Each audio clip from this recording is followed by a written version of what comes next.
separate. Even if I run away, your love never fails.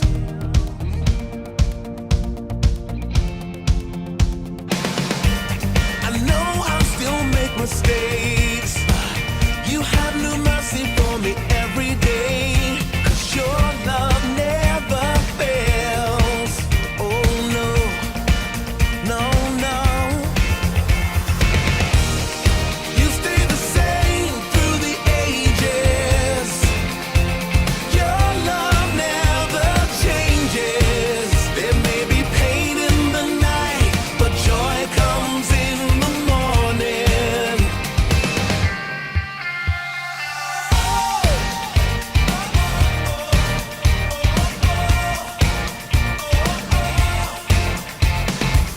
The wind is strong and the water's deep.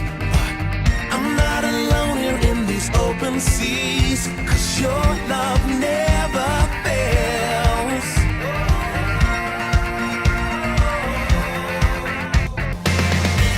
The chasm is far too wide. I never thought I'd reach the other side. Your love never fails. Oh no, oh no. Yeah, you stay the same through the ages. Your love never changes. There may be pain in the night, but joy comes in the morning. And when the oceans rage, I don't have to be afraid. Because I know that you love me.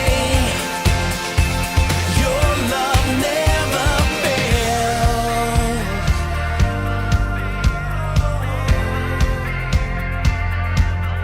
You make all things work together for my good.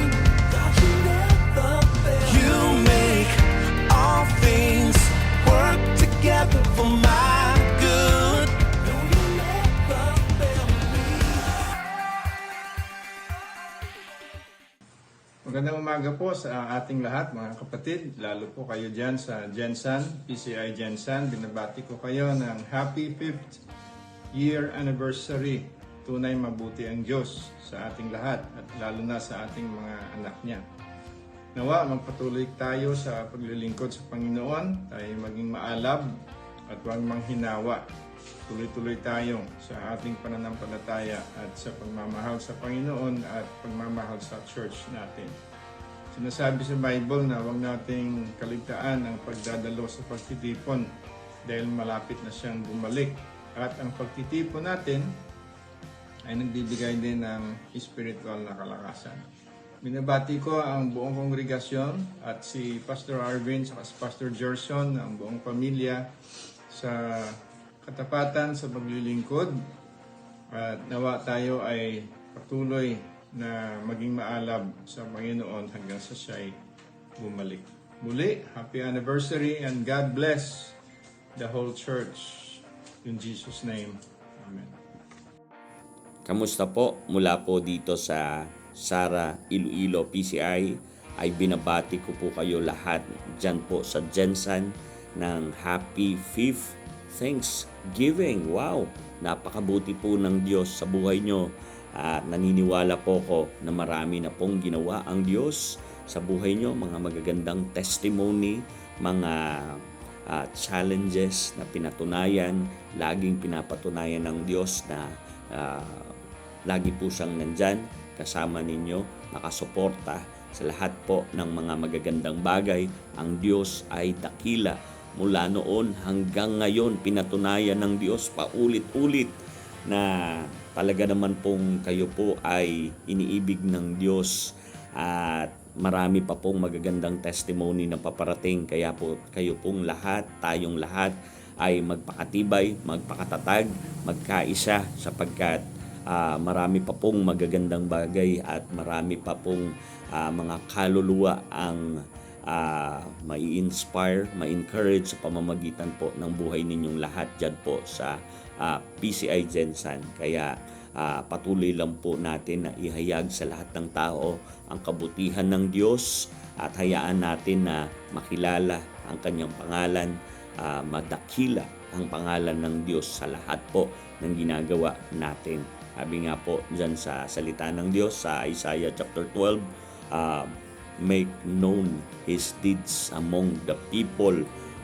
Let them remember that His name is exalted.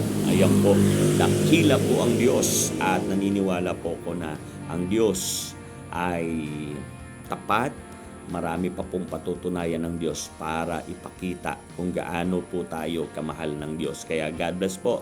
Happy Thanksgiving po sa inyong lahat. Hanggang sa muling pong pagkikita. God bless. Passion Church International, General Santos City. Nakikisaya kami at nakikidiwang sa pagdaraos ninyo ng ikalimang taong Thanksgiving celebration this 2025. Alam ko marami kayong mga bagay na ipinagpapasalamat sa Lord sa mga kaluluwang ibinibigay sa kanyang simbahan, sa mga kagalingan, himala, maging sa provision ng ating Panginoon. Ako naman ay tunay na humahanga sa lahat ng mga pagpupunyagi ninyo at mga hard work, endurance, suffering, tsaka siyempre ang inyong katapatan sa inyong pananampalataya. Ang pagpapasalamat ay isang napakagandang ugali at lifestyle ng isang Kristiyano. Tulad nga ng sinabi sa 1 Thessalonians chapter 5 verse 18, give thanks in all circumstances, for this is God's will for you in Christ Jesus. Ang isang iglesia, pamilya o individual na nagpapasalamat ay tunay ngang lumalakad sa kalooban ng Diyos. Walang mali at kailanman ay hindi magiging mali ang tayo ay maging mapagpasalamat. Tayo man ay pinagpapala ng material na bagay o may mga panalangin tayo na hindi pa ibinibigay ng Diyos, but giving thanks to the Lord is always right and pleasing before God. At naniniwala ko sa tamang panahon ay ibibigay sa atin ng Diyos ang anuman ng naaayon sa ating kailangan at ayon sa kanyang kalooban. Sinabi din sa Colossians chapter 3 verse 15, let the peace of Christ rule in your hearts, since as members of one body, you were called to peace and be thankful. Nakita natin dito na ang pagpapasalamat pala ay nagbibigay ng kapayapaan sa atin. We learn how to be contented and we learn how to be grateful and praise the name of Jesus, whether we are blessed or whether we are still waiting for the blessing. Kapayapaan ang dulot ng isang puso na handang laging magpasalamat sa Lord. It also reminded me about Hebrews chapter 12 verse 28. Sabi rito, therefore since we are receiving a kingdom that cannot be shaken, let us be thankful. Muli sinabi dito, let us be thankful and so worship God acceptably with reverence and awe.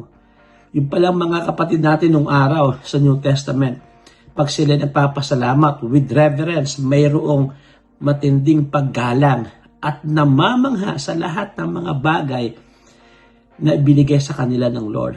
Alam ko, recently, the Lord has given us a wonderful blessing in terms ng provision at alam ko, marami pang mga provision at mga himala at mga wonderful things na ibibigay sa inyo ng ating Panginoon. Sa ating pagwawakas ay yung sinabi sa 2 Thessalonians chapter 1 verse 3, we ought always to thank God for you, brothers and sisters, and rightly so because your faith is growing more and more and the love all of you have for one another is increasing. Nakikita ko yung pagmamahal ninyo, hindi lamang yung pagmamahal ninyo sa Diyos, kung hindi pagmamahal sa Diyos na nagmamanifest sa pagmamahal ninyo sa bawat isa.